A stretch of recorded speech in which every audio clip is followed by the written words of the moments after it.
जय हिंद बच्चों। कल के क्लास में हम लोग मैट्रिक्स का एक्सरसाइज 3.3 कंप्लीट किए थे। ठीक है, ट्रांसपोज निकालना था, ट्रांसपोज का हम लोग कंप्लीट किए थे। उसका कुछ क्वेश्चंस भी कल बता के रिवीजन भी करवा लिए कि कितना बात समझ में आया, कितना नहीं आया। कोई समस्या हो तो आप हमको बताएं, मैसेज करें, जवाब मिलेगा। ठीक है, आज उससे आगे पढ़ना है। पढ़ना क्या है? ट्रांसफॉर्मेशन ऑफ अ मैट्रिक्स, यानी कि आव्यूह पर प्रारंभिक संक्रियाएं। ठीक है, elementary operation of a matrix या ट्रांसफॉर्मेशन ऑफ अ मैट्रिक्स, वो आपको आज पढ़ना है। ठीक है, आज का टॉपिक क्या है? आज का टॉपिक है ट्रांसफॉर्मेशन ऑफ अ मैट्रिक्स या elementary operation of a matrix. Matrix पर क्या करना है? प्रारंभिक संक्रियाएं करना है। ठीक है, प्रारंभिक संक्रियाएं करना है। चलिए देखते हैं कि उसमें क्या है। कहते हैं कि कोई भी अवयव होगा किसी भी मैट्रिक्स पर 6 प्रकार की प्रारंभिक संक्रियाएं किया जाते हैं। ठीक है, कितने प्रकार के होंगे? 6 प्रकार के। 6 प्रकार के कौन कौन होंगे? क्योंकि पता है कि रो और कॉलम, ठीक है, जिनमें से 3 पंक्तियां तथा 3 स्तंभों पर होती है, जिन्हें प्रारंभिक संक्रियाएं कहते हैं। ठीक है, तो ऑपरेशन, ये एलिमेंट्री ऑपरेशन जब भी होगा तो वो 3x3 मैट्रिक्स पे, मैक्सिमम 3x3 मैट्रिक्स पे होगा। तो इसलिए लिखा हो गया कि ये 6 प्रकार। ठीक है, ये 6 प्रकार की संक्रियाएं किए जाते हैं। 3 किस पे? रो पर। 3 किस में? रो पर। 3 किस में? कॉलम पर। 3 किस में? रो पर। 3 किस में? कॉलम। क्योंकि हमने क्या बोला कि 3x3 मैक्सिमम आपको एलिमेंट्री ऑपरेशन 3x3 मैट्रिक्स में देखने मिल जाता है। ठीक है, तो 3 रो 3 कॉलम, तो 3 3 6। ठीक है, तो हम यहाँ जो भी बात करेंगे, इसमें 6 है तो जो भी हम बात करेंगे, अगर हम रो की चर्चा करेंगे तो कॉलम भी आपको समझना है। ठीक है, कॉलम भी आपको समझना है। तो प्रारंभिक संक्रियाएं जो करेंगे उसमें 3 भाग हैं, 3 प्रकार से होते हैं। तो चलिए उसमें भी सबसे पहला देखते हैं। सबसे पहला क्या है? सबसे पहला है कि किसी 2 पंक्तियों, किसी 2 रोज, ठीक है, या 2 स्तंभ, स्तंभ कॉलम्स का परस्पर विनिमय, यानी कि कोई भी 2 पंक्ति हो, 2 रो हो या 2 कॉलम्स हो, उनमें इंटरचेंज करना है। ठीक है, उनको क्या करना है कि परस्पर एक दूसरे पे इंटरचेंज करना है। ठीक है, तो ये बातें शायद पता ना चले, हो सकता है। तो चलिए उसी चीज़ को एग्जाम्पल से समझते हैं। जैसे आर आई को इंटरचेंज करना आर जे से, और ये रो था, कॉलम के हिसाब से सी आई इंटरचेंज करेंगे सी जे से। चलिए इस चीज़ को उदाहरण से समझने का प्रयास करते हैं। इस चीज़ को क्या करते हैं?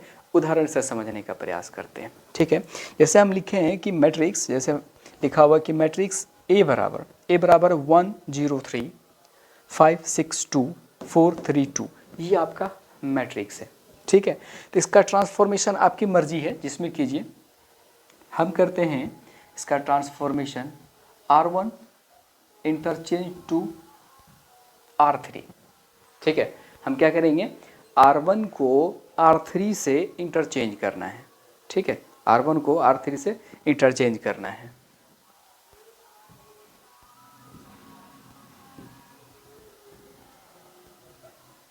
ठीक है, R1 को किससे करेंगे? ये देखिए, ये दिख रहा होगा R1, ये R2, ये R3,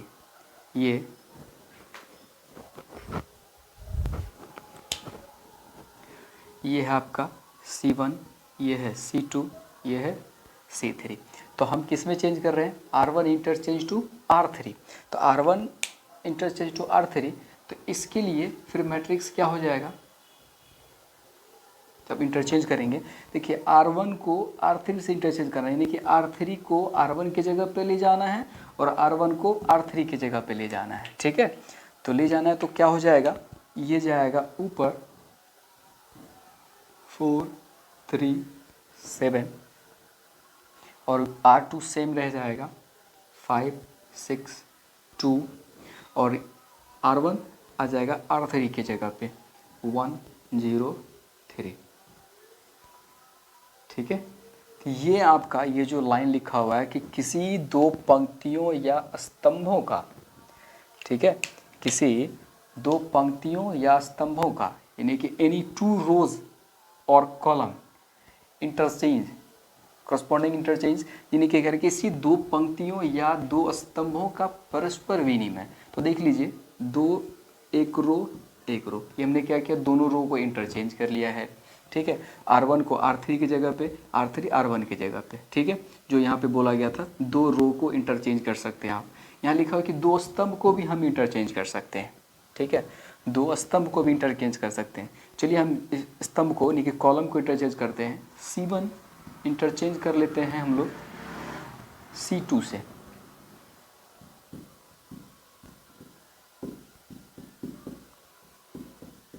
ठीक है, C1 को किससे इंटरचेंज करेंगे, C2 से। इसका मतलब C3 सेम होगा, तो C3 लिख लेते हैं 3 2 7। C1 को C2 के जगह पे, तो 1 5 4 1 5 4, और C2 को C1 की जगह पे 0 6 3। ठीक है, तो ये पहला जो पॉइंट था, पहला पॉइंट था क्या, किसी भी दो रो या किसी भी दो कॉलम को परस्पर इंटरचेंज कर सकते हैं। ठीक है, तो दो रोज इंटरचेंज किए, ये दिख गया, दो कॉलम इंटरचेंज किए, ये दिख गया। तो आई होप कि पहला पॉइंट आप लोगों को समझ में आया होगा। ठीक है, पहला जो पॉइंट लिखे हैं ये आप लोगों को समझ में आया होगा। ठीक है, चलिए अब बारी आती है दूसरा पॉइंट का। दूसरा पॉइंट है दूसरा नंबर में कि किसी पंक्ति या स्तंभ के अवयवों को एक शून्येतर संख्या से गुणन करना है। ठीक है, यानी कहने का मतलब हो गया कि किसी भी रो या कॉलम में किसी भी संख्या से गुणा करे जीरो को छोड़कर।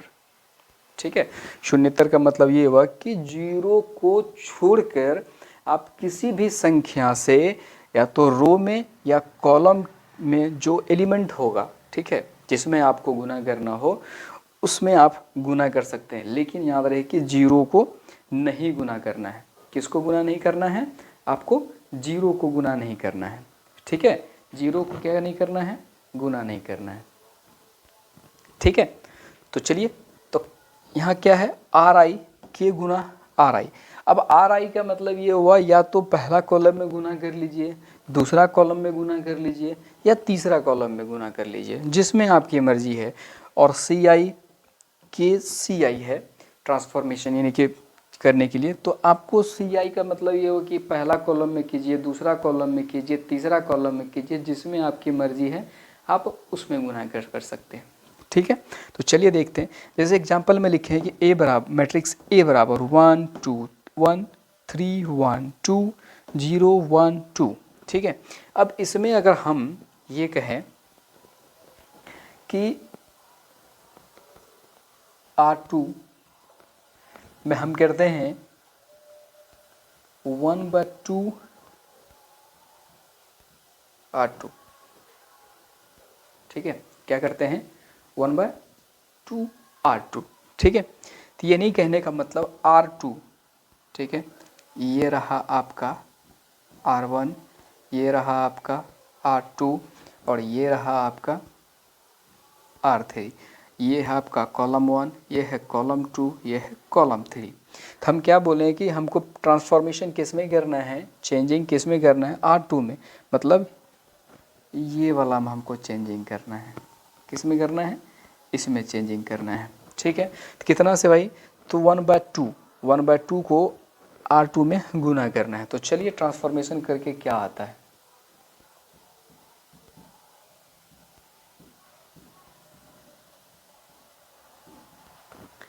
ठीक है, तो मैट्रिक्स ए बराबर, तो देखिए R1 और R3 में कोई चेंजिंग नहीं है, तो R1 और R3 को वैसे लिख लीजिए 1 2 1 0 1 2।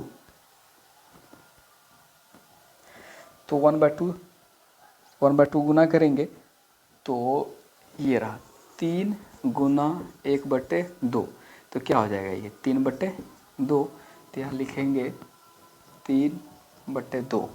अब 1 को गुना करेंगे 1/2 से, तो क्या होगा 1/2, और 2 को गुना करेंगे 1/2 से, एक 2 गुना 1/2, 2 से 2 कट गया, कितना होगा 1।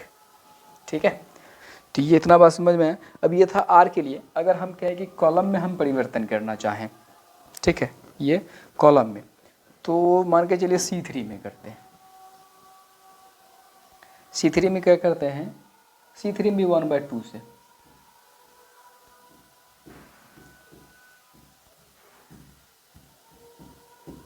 ठीक है, C3 में भी क्या करते हैं 1/2 से ही गुना करना है, क्योंकि पहले बोला कि कोई भी एक शून्यतः संख्या, जीरो सिर्फ छोड़ दीजिए, जीरो से गुना करना नहीं है, जीरो के अलावा आप कोई भी संख्या गुना कीजिए, बट्टे हो माइनस हो पड़ी में कुछ इससे भी करना कीजिए, कोई दिक्कत नहीं है। ए बराबर, तो देखिए C3 में हमको चेंजिंग करना है, तो C1 और C2 लिख लीजिए वैसे ही, 1 3 0 2 1 1 1 2 1 1, यहाँ C3, तो C3 में करना है, तो 1/2, 1 इंटू 1/2 कितना होगा 1/2, 2 इंटू 1/2 तो 2 2 कट जाएगा 1, 2 इंटू 1/2 2 2 कट जाएगा 1, ठीक है। तो ये आपका दूसरा हो गया कि किसी पंक्ति या कॉलम में, किसी रो या कॉलम में किसी भी शून्येतर संख्या से गुना कर सकते हैं, ठीक है, सिर्फ और सिर्फ जीरो छोड़ करके, ठीक है। जीरो के का मान क्या होगा, K is not equal to zero, K का मान आप जीरो नहीं रख सकते हैं, ठीक है। जीरो छोड़ के आपको जो संख्या अच्छा लगे, जो पसंद हो वो आप गुना कर सकते हैं, ठीक है। ये हो गया दूसरा। आई होप कि दूसरा भी आपको पता चल गया होगा और दूसरा भी समझ में आ गया होगा, ठीक है।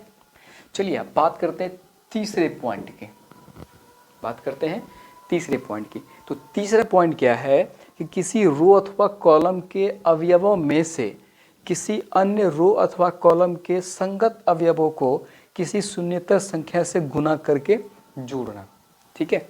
अब यहाँ क्या है कि आपके पास किसी भी रो में आपको चेंज करना हो, ये रहा आपका R1, ये है आपका R2, ठीक है, किसी भी रो में आप चेंजिंग कर सकते हैं, कोई दिक्कत नहीं है, या किसी भी कॉलम में आप चेंजिंग कर सकते हैं।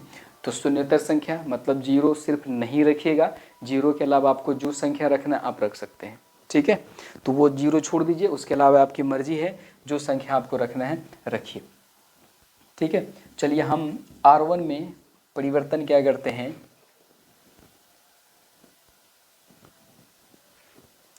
चलिए R1 में करेंगे R1 प्लस 2R2,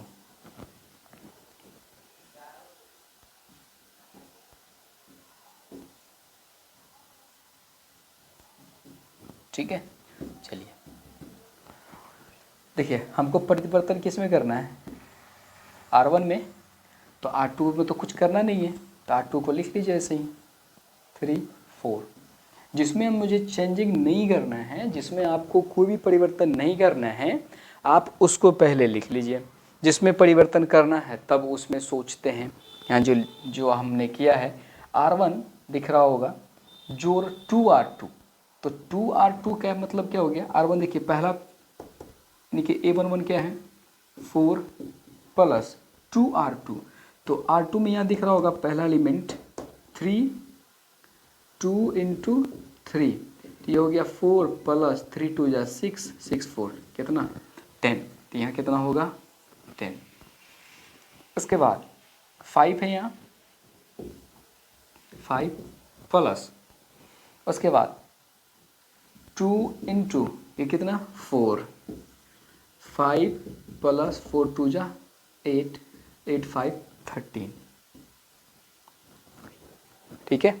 ये हो गया हमारा ट्रांसफॉर्मेशन करके आपका आया है, ठीक है।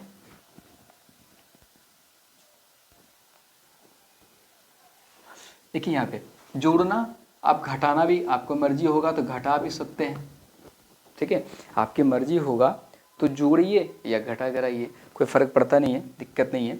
अब C1 की यानी कि कॉलम से करते हैं, ठीक है। अब क्या करते हैं कॉलम से, मान लीजिए हम C1 में C2 में परिवर्तन करते हैं। चलिए C2 में हमको चेंजिंग करना है, क्या करना है C2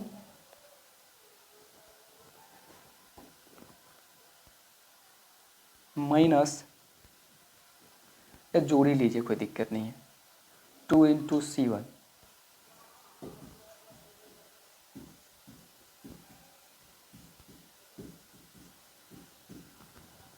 ठीक है।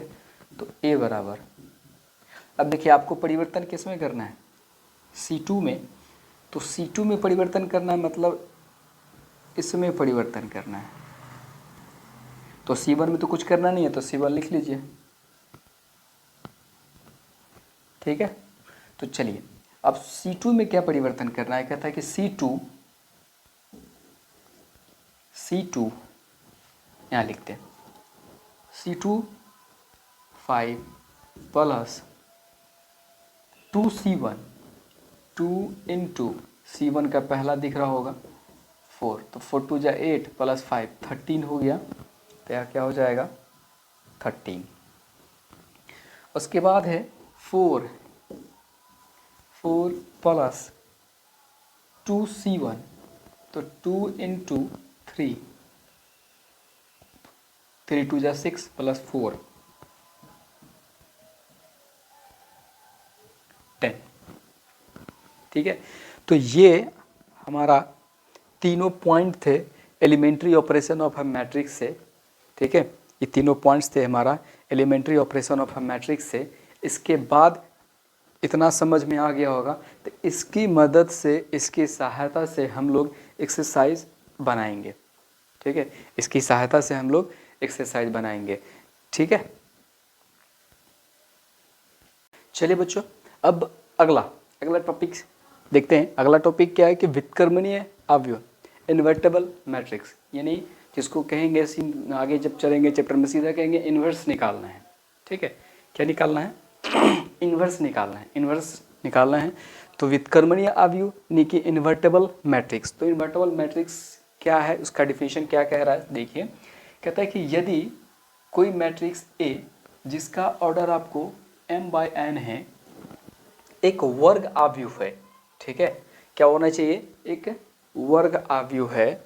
और यदि एक अन्य वर्ग आव्यूह, एक तो हमने क्या लिखा मैट्रिक्स है, और यहाँ कह रहे हैं कि एक और अगर कोई मैट्रिक्स हो, कोई मैट्रिक्स बी लेते हैं, का अस्तित्व इस प्रकार है कि ए बी हम गुना करें बराबर बी ए होगा बराबर में आई, यानी कहने का मतलब ये हो गया कि ए बी बराबर में आई आना चाहिए।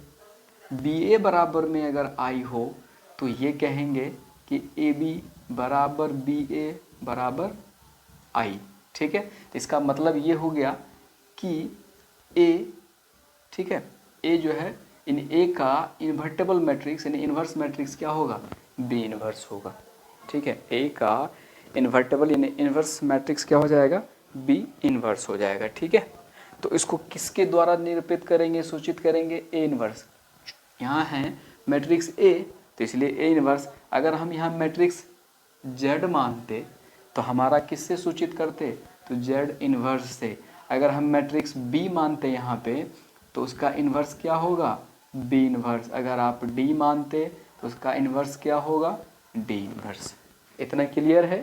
तो चलिए उस चीज़ को एग्जाम्पल से देखते हैं कि यदि हम ए बराबर, मैट्रिक्स ए बराबर है 2 3 1 2 और मैट्रिक्स बी बराबर 2 -3 -1 2, तो आपके लिए देखिए कंडीशन क्या है, हमको पहले ए बी चाहिए, ठीक है। तो ए बी बराबर 2 3 1 2 2 -3 -1 2, ठीक है। चलिए 2 को 2 से गुना मल्टीप्लाई करें और उसको फिर, क्योंकि देखिए गुना का क्या था कि ऐसे जाना है ऐसे आना है, तो 2 दूना 4 जोड़ 3 गुना -1 तो -3 प्लस माइनस माइनस। अब फिर पहला रो दूसरा कॉलम, 2 गुना -3 तो -6 जोड़ 3 गुना 2 6, 1 गुना 2 2 जोड़ 2 गुना -1 तो -2 तो हो गया -2, 1 गुना -3 तो -3 जोड़ 2 गुना 2 4, 4 में से 3 घटाइए 1, 6 में से 6 घटेगा 0, 2 में से 2 घटेगा 0, 3 में से 4 घटेगा 1।